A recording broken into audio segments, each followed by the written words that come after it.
Okay, so have you heard the story about a doctor who, like, posts this video online about health insurance and ends up getting a legal threat from a giant insurance company? Oh, yeah. Sounds familiar. But it's like they're not even mad about her video. It's the comments that other people are leaving. Really? Yeah, like, it's crazy. So we're going to do a deep dive into all of this today, see what we can figure out. Sounds juicy. Yeah, and, like everyone deals with health insurance, it's always a headache. Oh, tell me about it. So maybe, this deep dive will help us all feel a little less alone in those struggles with insurance companies. I think a lot of people are feeling that frustration right now. Yeah, for sure. So let's introduce our players in this saga. We've got Dr. Elisabeth Potter, a plastic surgeon in Austin. And then on the other side, we have UnitedHealthcare, one of the biggest health insurance companies in the U.S. We'll just call them UHC for short. Okay. It's kind of like a David and Goliath situation, It really is. Yeah. And this story has really captured people's attention. Right. I think it's because it speaks to a much bigger issue, like a distrust of these large insurance companies. Yeah, and it's not just about Dr. Potter and UHC either, right? Right. It's symbolic of something much larger. Yeah. Okay, so let's rewind back to the beginning. Dr. Potter is in the middle of surgery. Oh, wow. Yeah, a double mastectomy and reconstruction, which, is a major procedure. Absolutely. And get this, UHC had already pre-approved the procedure. I hate that pre-approval process. It's the worst, and so right in the middle of surgery, she has to scrub out to talk to a UHC rep who's questioning if the patient's hospital stay is actually necessary. You've got to be kidding me. Yeah. That is so frustrating for everyone involved, the patient, the doctor. Like your health is being held hostage by these bureaucratic processes. Exactly. And studies actually show that it can lead to, delays in treatment, increased anxiety. Oh, for sure. Even worse health outcomes. Yeah, you can totally hear Dr. Potter's frustration in the video that she posted. I bet. She felt like she was being forced to choose between advocating for her patient and actually performing the surgery. Wow, so she's stuck between a rock and a hard place. And she was furious that this was happening after it was already approved. Right. It just goes to show you the power imbalance between doctors and these insurance companies. Exactly. And she doesn't hold back in the video or the captions either. What does she say? She's like, it's 2025, and navigating insurance has somehow gotten even more out of control. I feel that. I think a lot of people feel that way. Yeah, it really highlights a huge problem in healthcare. Yeah. This constant tension between providing good care and controlling costs. And the patients get lost in the middle. Always. Yeah, but here's where things get really strange. UHC sees this video, and they get their lawyers involved. Oh, boy. You'd think they'd try to, address her concerns, right? Yeah. Smooth things over. Nope, they hit her with a defamation lawsuit. Seriously, for a video about her own experience. Yeah, and get this, their biggest issue isn't even with the video itself. It's the comments that people are leaving under it. The comments. Wow, that's a whole other can of worms, in the age of social media and how we communicate. I know, right? People are leaving comments like, in Luigi we trust and need more Luigis. Luigi, now who is this Luigi character? Okay, so we need to give some context here.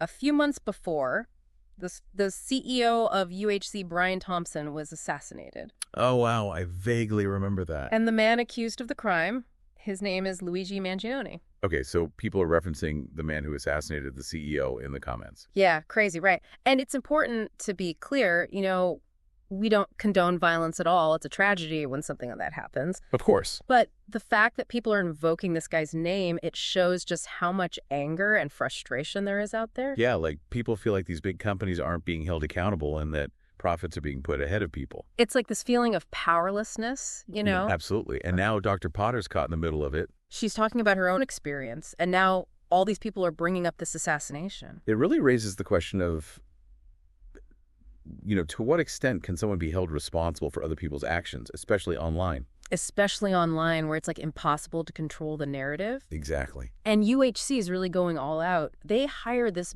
big-time defamation law firm, Claire Locke. Claire Locke, aren't they known for representing some pretty controversial figures? Yeah, so that tells you something right there. And the letter they send Dr. Potter is intense. What do they say? They accuse her of making false and defamatory statements, but she was literally just describing what happened to her. Right, she's allowed to talk about her own experience. Exactly. And they're demanding she take down the video, issue a public apology to UnitedHealthcare. Oh, come on. And this is the best part. They want her to contact every single media outlet that's covered the story and ask them to retract their reports. That's ridiculous. They're acting like she has control over the media. I know, right? And the craziest part, they blame her for the comments people are leaving, even the ones about Luigi. No way. Are they serious? Yeah, they're saying she's inciting violence against UHC executives just by sharing her story. So now we're getting into the whole debate about free speech and incitement. Yeah, where do you draw the line? It's a tricky one for sure. Well, Dr. Potter's response was pretty much what you'd expect. She's not backing down. Good for her.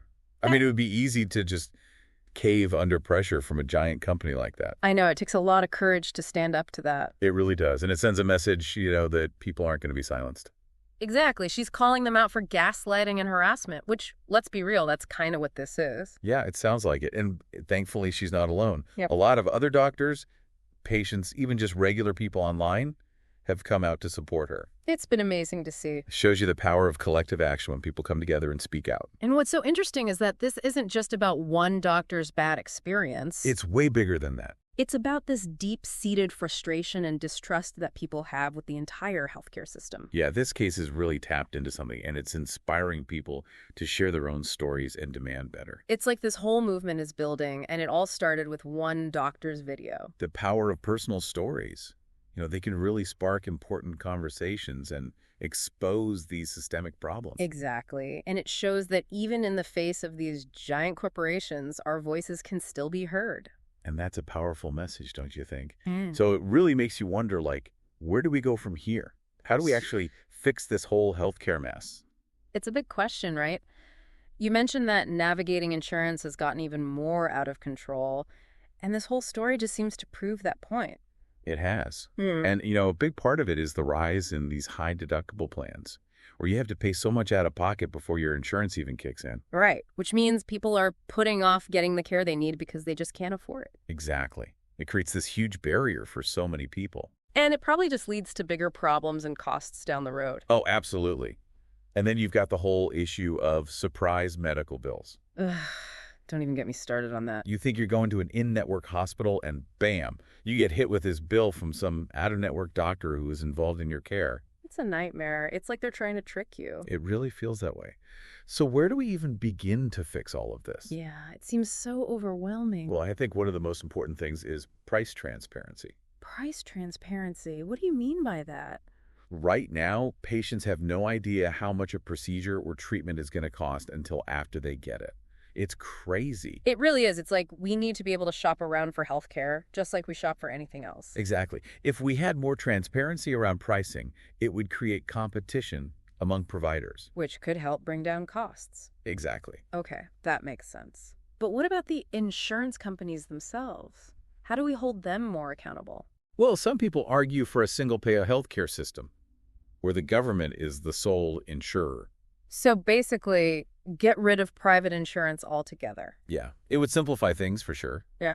And everyone would have access to care regardless of their job or pre-existing conditions. That sounds like a huge change, though. I mean, are there any other options? Maybe something a little less drastic? We could definitely strengthen regulations around pre-existing conditions. Like make sure people aren't denied coverage just because they have a health condition. Right. That seems like a no-brainer to me. I agree. It's like punishing people for getting sick. Exactly. Another thing we need to focus on is reducing those crazy administrative costs. All that paperwork and bureaucracy. Yeah. The U.S. spends way more on that than any other developed country.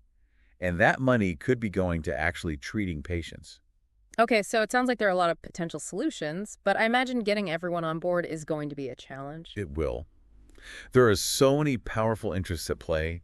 The insurance companies, the pharmaceutical companies, the hospitals. It's like a tangled web. It is. But stories like Dr. Potter's are so important because they remind us that this isn't just some abstract policy debate. Right. There are real people being affected by these decisions. Exactly. And when we see the human cost of this broken system, it becomes much harder to ignore. So what would you say to our listeners out there who are feeling frustrated and maybe a little helpless about all of this?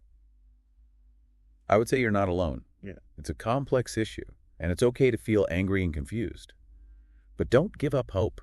There is hope. There are people working to change the system, and there are things you can do to make a difference. Like what? What can our listeners do? First, stay informed.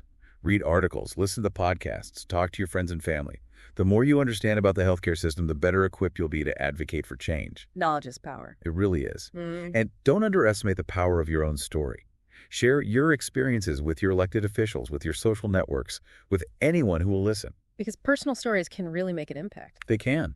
They help people connect with the issue on a human level. So it's about raising awareness and making our voices heard. Exactly. And you can also get involved in organizations that are working to improve the healthcare system. There's so many great groups out there. So find one that aligns with your values and jump in. Yeah. Whether you volunteer your time, donate money, or simply spread the word about their work, every little bit helps. And it's not just about what you do individually, right? There's strength in numbers. Absolutely. Join forces with others who share your concerns. So talk to your friends, your family, your neighbors. Share your experiences and encourage them to get involved too. Right, because this is an issue that affects us all. Whether we're patients or doctors or just concerned citizens, we all have a stake in creating a better healthcare system. We do. It's time to stop accepting the status quo and start demanding better. I love that demand better. It's a call to action. It is. We need to hold our leaders accountable and keep pushing for change. It's not going to be easy, but it's a fight worth fighting. Absolutely. And the more people who join the fight, the stronger we'll be. So let's do this. Let's create a healthcare system that actually works for everyone. I'm in. This whole thing with Dr. Potter and UHC has really gotten me thinking, like we've talked about all the frustrations with healthcare, but how do we actually fix it? Where do we even begin? Yeah, it's the million-dollar question, isn't it? Mm-hmm. There's no easy answer. It's going to take a lot of work on a lot of different fronts. So, what are some of the big changes that need to happen? Well, one of the biggest things is changing the incentives in the system. Right now, it's like insurance companies are rewarded for denying care. Because that's how they make money. Exactly. It's all about profits over patients, and that needs to change. But how do you change that? I mean, these companies are huge and powerful. It's not going to be easy, but we can start by demanding more transparency. Like right now, patients have no idea how much a procedure is going to cost until after they've had it. Yeah, it's crazy. You wouldn't buy a car without knowing the price first. Exactly. So we need price transparency in healthcare too, like a menu of costs, so patients can actually shop around and compare prices. That makes a lot of sense. And what about all that administrative waste we talked about? That's another big one. The U.S. spends way too much on healthcare administration. Money that could be going to actual patient care. So we need to streamline things and cut down on the bureaucracy. Exactly. And then there's the whole debate about single-payer healthcare. Where the government is the sole insurer. Right. It would definitely simplify things, and everyone would have coverage. But there are concerns about government control and limited choices. It's a complex issue for sure. What about pre-existing conditions? It seems so unfair that people can be denied coverage or charged more just because they're already sick. I completely agree. Protecting people with pre-existing conditions is absolutely essential for a fair healthcare system.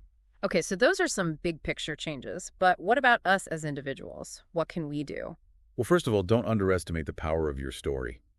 Share your experiences with healthcare, good or bad. Talk to your friends, your family, even your elected officials. Because personal stories can really make an impact. They put a human face on these issues and help people understand the real-life consequences. So we need to make our voices heard and share our experiences. Exactly. And get involved in your community. Yeah. Support organizations that are fighting for healthcare access and affordability. Volunteer, donate, spread the word. And of course, voting is crucial. Make sure you understand where the candidates stand on healthcare issues. Because ultimately, the decisions are made by the people we elect. That's right. So we need to hold them accountable for creating a healthcare system that works for everyone.